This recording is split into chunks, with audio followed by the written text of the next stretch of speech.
Hello, everybody, and welcome to Fan Dummies. I'm Greg. And I'm Erin. And in today's video, we're going to do a review for the Suicide Squad movie. You ready to get into it, Erin? Oh, yeah. If you want even more Suicide Squad content, check out our full-length podcast episode where we go in great detail about this movie, and we'll put that link in the description box below. There's going to be tons of spoilers, so be warned. All right. Now here's a question for you, Erin. Do you know why they picked Corto Maltese for the setting of this movie? No, not until I Googled it after we watched it, because I was like, where is Corto Maltese located? Yeah. Like Just everybody. some small, obscure island that I don't know about? Yeah. You know how I know you're not the only one? It's because when I started typing Corto Maltese in Google, it populated where is. Oh. So I guess a lot of people are searching for it. So we should make a video that's like, where is Corto Maltese? Yeah. And all it does is show people how to hit the subscribe button on YouTube. It's right here. So apparently it's completely fictional. Yeah. It's just made up. Yep. Not a real place. But I do have a fun fact for you. Oh, let's hear your fun fact. Corto Maltese. It was in Tim Burton's 1989 Batman movie. Ooh. That's where Vicky Vale shot the photos that got her the Gotham gig and the attention of Bruce Wayne. Nice. You know, it's also in the next Batman movie too. They show it. Oh, really? Yeah, they show it on the cover of a newspaper, and it says "Uprising in Corto Maltese" by Vicky Vale. Like it's an older newspaper. Interesting. Yeah. I like these little Easter eggs. It's also a common location for DC even after the Batman movies, because it's in Smallville season 6 and it's in season 3 of the Arrow on the CW. Huh. So it pops up from time to time. Now we saw another character in this movie that I'll say was odd and was surprising, and that's Starro. Mm-hmm. What did you think of this Starro? It was kind of gross. At first I was like, "Ooh, alien!" Yeah. When all of a sudden the aliens like attached to the people, you know, I have a fear of like aliens or bugs that attach to you and they take you over, because that is a huge trope in sci-fi. Yeah. So gross. But we have seen Starro in comics. And I said before to take note of The Brave and the Bold, because we're going to talk about it again, because Starro the Conqueror first appeared in The Brave and the Bold number 25. And number 28 of The Brave and the Bold is when the Justice League made their first appearance together. Ooh. I think that's really cool, because iconically, you've probably seen the cover of the Justice League where they're all fighting Starro. I have like a little reimagining fan art in my office in there of them fighting Starro. I just love that cover art. So yeah, Starro is a classic kind of villain, but it just was a really weird thing in this movie because you don't really know what they're trying to break into that place to blow up. Like, you know, they're just supposed to go take that like research facility out. And they just call it Project Starfish. Yeah, but they don't tell you anything about what's going on in it. They don't know why they want it destroyed. They know that there's research going on in there that could potentially threaten the United States. That's the whole premise of why they're there. And the fact that it's Starro, it's just like a different movie. Yeah, it is. Right? Like a battle with Starro could have been this entire movie. But does Starro remind you of the Martian squids in the Invincible comics? Oh, yeah. Yeah. Huh. So we'll probably see that in season 2 or season 3 of the Amazon Prime Invincible show. But maybe Kirkman just ripped off that concept. Nothing is original. No. So did you have a favorite character in the Suicide Squad? Of course. The Noway, a.k.a. King Shark, you know, who is voiced by my fave, Sylvester Stallone again. Yeah. He was totally my favorite character. And a close second place was Ratcatcher 2. Ratcatcher. So what made you like King Shark so much? Maybe because he wants to wear a disguise as a fake mustache. And this just his finger? Mm-hmm. It's not going to work. No. And he also has to make friends so he doesn't eat them. Mm-hmm. Yeah. It's always like in, is it Finding Nemo? And he's like, is it fish or friends, not food? Fish or friends, not food. And he also gets to eat people to help the team. Like he doesn't have a gun or a weapon or anything. He just eats people. Yeah. Which, I mean, that's pretty awesome. Leather boots and all. I mean, I don't know how he just eats everything. Yeah. Just works. Yep. And he's pretty much bulletproof or invincible. I mean, he doesn't get hurt. No, I mean, he fell really far off of that building. Yeah. And they shot him up like crazy, and he just like shook it off. Yeah, and like those crazy fish with the teeth that were messing with them in the fish tank. They tried to eat him and didn't hurt him. He had little red marks on him, but it didn't do anything. Yeah. So he's pretty cool. So if there's a bunch of King Shark merch that comes next week, don't get mad.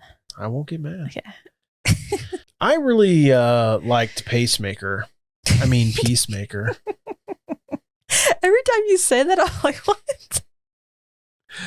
He needs a pacemaker now that he got his heart poked. Oh. But I really like him the best. I think John Cena did an absolutely amazing job with acting of Peacemaker. Yeah. Because if you think about it, he's not really a deep thinker. He's just kind of like the human version of King Shark. Mm-hmm. He's like, I want peace, so I kill people who are mean. Does he go num num? I'm hungry. I could totally see Peacemaker going num num. I'm hungry.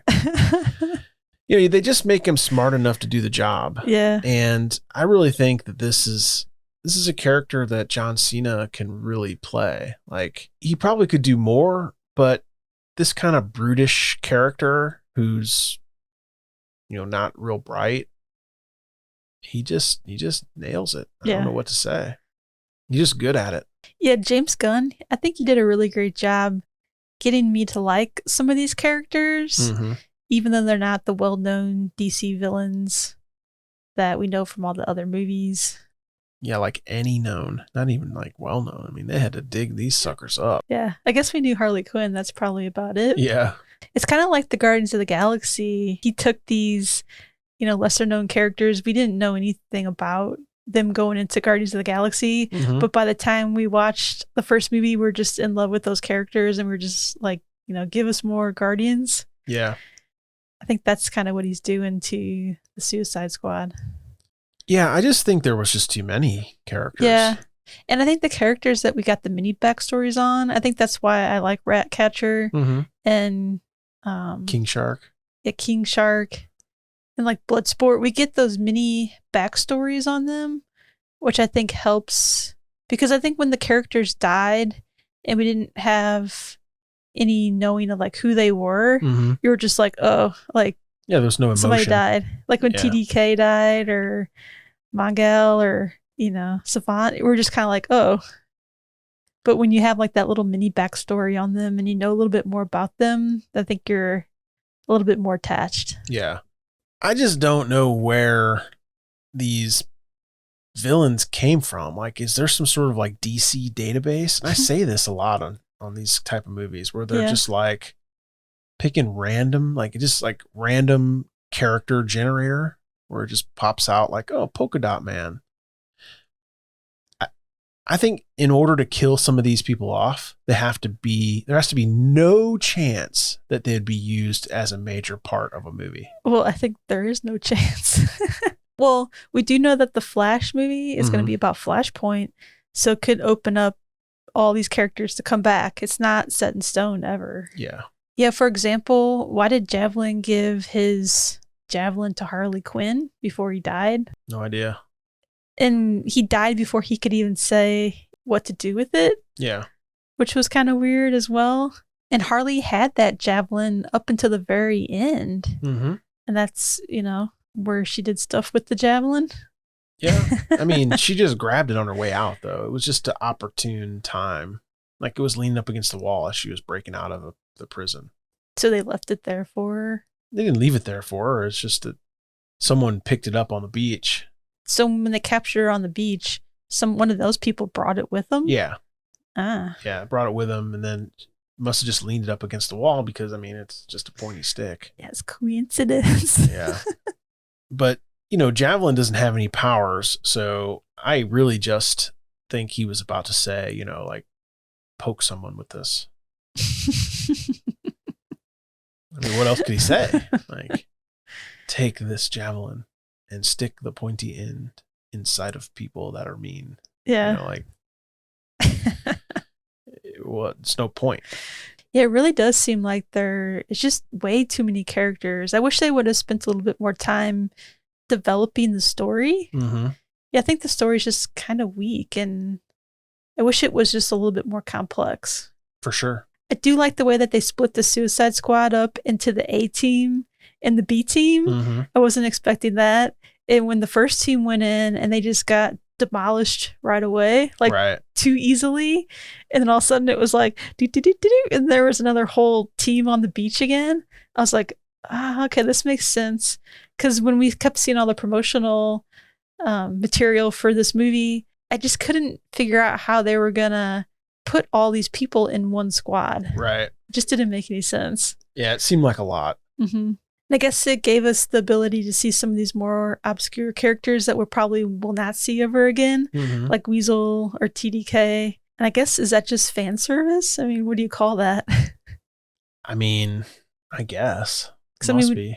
Yeah, I mean, because we don't even know who they are. There's no backstory.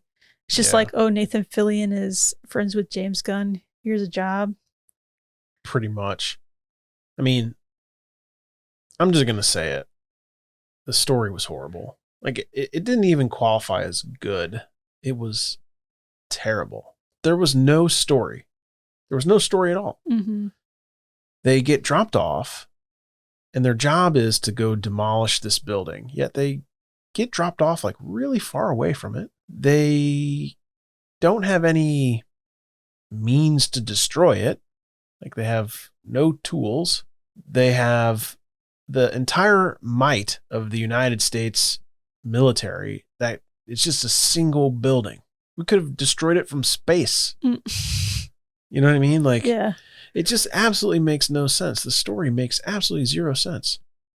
Then, to top it all off, they get sidetracked with having to save both Flag and then Harley Quinn, and then make their way to the Starro building, right? And then that's when the movie kind of starts, right? When Starro escapes, then it turns into a completely different movie where now they have to save the world against Starro, right?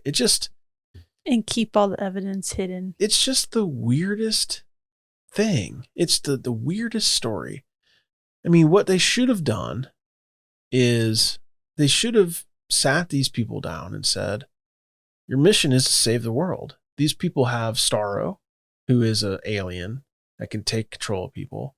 You have this weirdo thinker guy who is like a genius supervillain, and the government turned over and they're threatening to release Starro if whatever reason, right? Like, you guys have to go in there and kill Starro, but it's a suicide mission because Starro's pretty awesome. Yeah, Amanda Waller, she just wanted them to leave and not even take down Starro. It's just an entirely weird plot.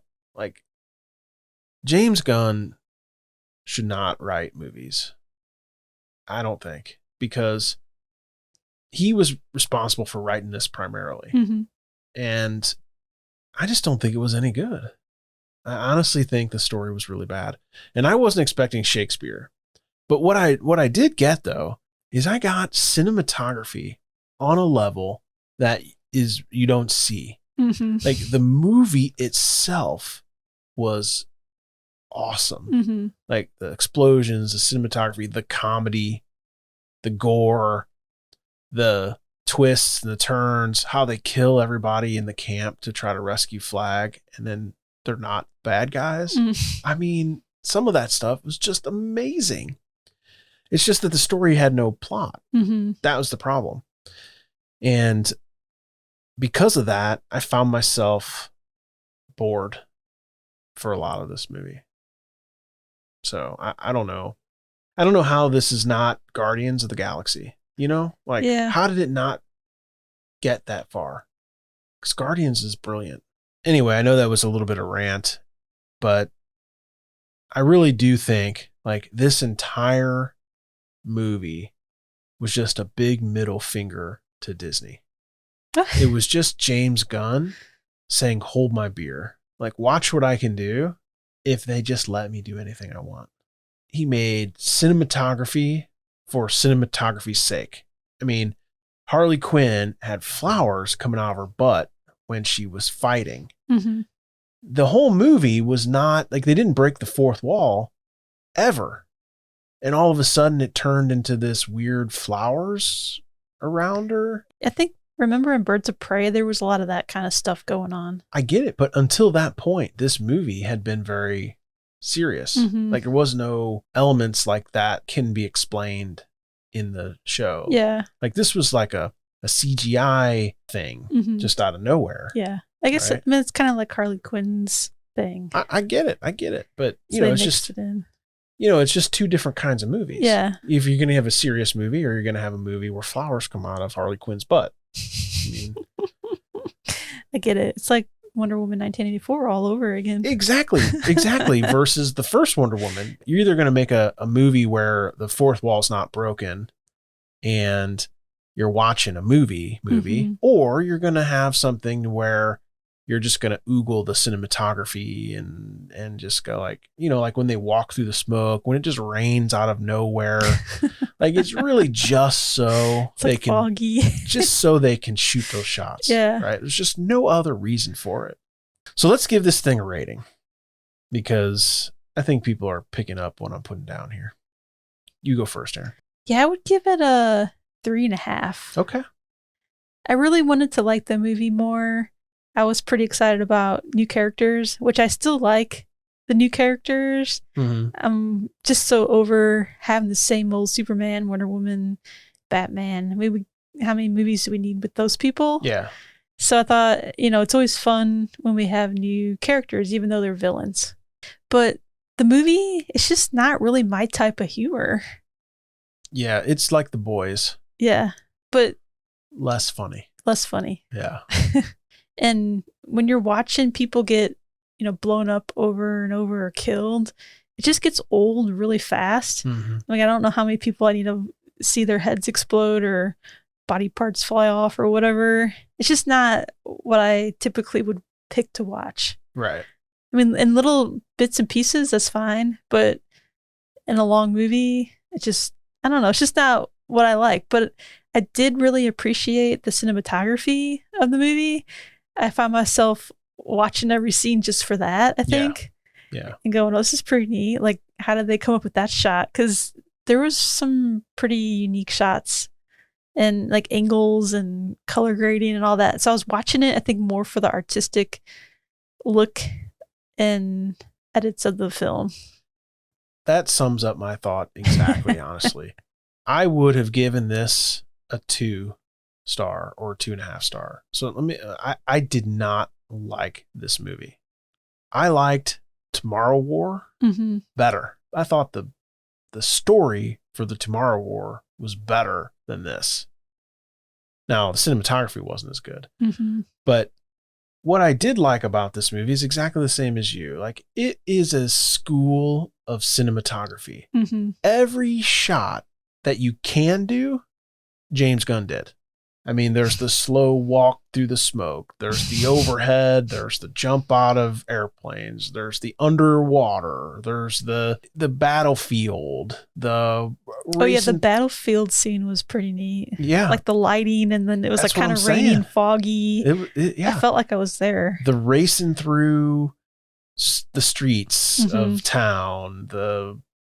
it's just like every single thing you can think of that you can shoot a movie in, different weather, different buildings, inside, outside, on the beach, in the forest, in a jungle, and in the sky, everywhere, underwater. It was all in this movie. Mm-hmm. And to me, it was just like James Gunn saying, hold my beer. Yeah. And I appreciate it for that. Yeah.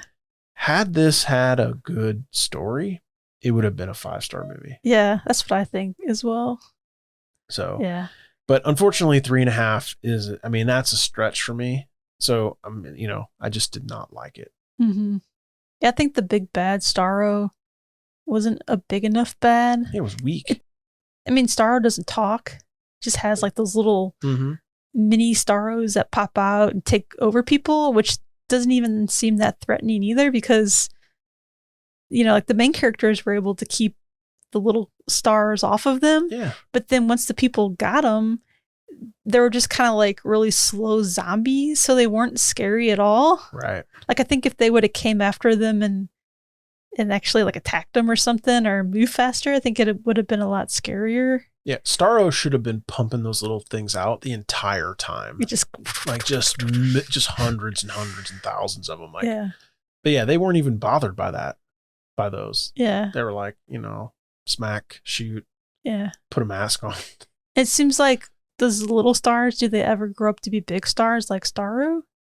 I have no idea. But my favorite part of that was Kingfish. Or my favorite part of that was King Shark, where they kept trying to stick to him, but couldn't. He just was like unbothered by them. Yeah. It's just so funny. Well, thank you for watching this episode of Fan Dummies. What did you think of the Suicide Squad? Did you love it? I think that there's either people of two camps. You either think this is a 5-star movie or total garbage. Maybe we're in between, but I would lean more toward the total garbage side than the 5-star side.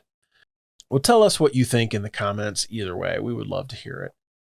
And as always, we talk about superheroes and science fiction every single week. So hit that subscribe button, hit that thumbs up, and hit that bell so you don't miss anything. Thanks a lot. Bye-bye. Bye.